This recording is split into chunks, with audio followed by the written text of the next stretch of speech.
ये कहानी 4 दोस्तों की है जो एक दोस्त की शादी में एक साथ मिले थे। ये सभी अलग अलग सेक्टर से बिलोंग करते थे। इनकी जॉब भी अलग अलग थी। अब आप लोग सभी बोलेंगे, जब इनके जॉब अलग थे, सब कुछ अलग था, तो ये आखिर मिले कैसे? इन लोगों का मिलना भी एक इत्तेफाक था। ये सभी एक जिम में मिले थे, जो एक साथ जिम किया करते थे, और इन सभी में आपस में बहुत बनती थी। सभी एक दूसरे के लिए हमेशा तैयार होते थे। वही एक समय आया जब उन सब में से एक दोस्त की शादी थी। ये शादी बछेरा गांव में हुई थी, जो मध्य प्रदेश में है। शादी तो बहुत अच्छे से हो गई। ये सभी पूरे 9 दिन की छुट्टियां लेकर आए थे, ताकि ये सभी एक बार शादी के बाद बैचलर ट्रिप पे एक साथ निकल सकें। इन लोगों ने पूरा गांव घूमा, हर जगह घूमा। उसी बीच उन सभी ने मुंबई ट्रिप पे जाने का प्लान बना लिया, और सभी मुंबई ट्रिप के लिए तैयार हो गए। उन सब ने पूरी तैयारी की और निकल गए मुंबई ट्रिप पे। सभी मस्ती में झूमते हुए और तेज म्यूजिक के साथ निकल गए मुंबई की तरफ। सभी अच्छे से जा रहे थे। तब उनमें से एक दोस्त ने कहा, भाई अब मुझे भूख लग रही है, चलो कुछ खाते हैं। कोई अच्छी जगह खाने का कुछ मिले तो रोकना ज़रूर। तभी एक जगह आई, बिल्कुल सुनसान। उस रास्ते पे कोई नहीं, एक टपरी और एक ढाबा, जहाँ उस ढाबे पे एक बूढ़ी औरत खाना बना रही थी, वो भी अकेले। उस समय रात के करीब 1 बज रहे थे। कोई रात्रि ढाबा करके था। वे सभी गाड़ी से दूर से देखा था तो वो ढाबा एक आलीशान ढाबे की तरह दिख रहा था, और जैसे ही उन सब ने उस ढाबे के पास गाड़ी रोकी तो वो ढाबा एक अजीब से सुनसान से ढाबे में बदला हुआ था। हम सभी के तो होश उड़ गए थे। हम सभी बहुत ही बड़े सदमे में थे।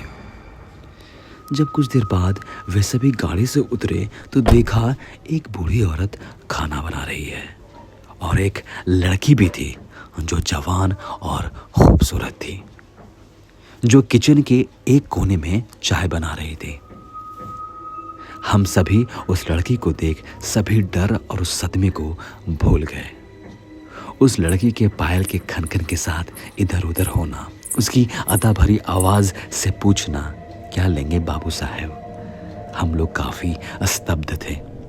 उस लड़की को देखने के बाद ऐसा लग रहा था जैसे कोई हूर की परी धरती पर उतर आई हो।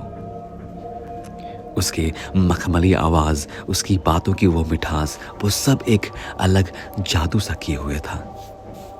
हम सभी को वहां से जाने की इच्छा ही नहीं हो रही थी कि अचानक वो लड़की हम लोगों के लिए चाय और बिस्किट लेकर आ गई। हम लोगों ने चाय और बिस्किट खाई और एक एक सिगरेट निकाला और बगल के छोटे से टपरी के पास पीने चला गया। जब हम लोगों ने सिगरेट खत्म की और उसके बाद जो हुआ उसको शब्दों में बयां करना बहुत मुश्किल है। हम सभी ने सिगरेट खत्म की और जैसे ही पैसे देने गया कि वो ढाबा वहां था ही नहीं। वो ढाबा वहां से गायब था। हम सभी पागलों की तरह उस ढाबे को ढूंढने लगे। उस ढाबे पे ना तो कोई लड़की थी, ना ही कोई वो बूढ़ी औरत। सब गायब हो गया था।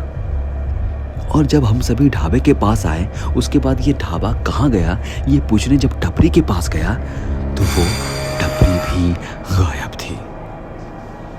तुरंत हम लोग गाड़ी में बैठे और निकल गए अपने रास्ते की तरफ।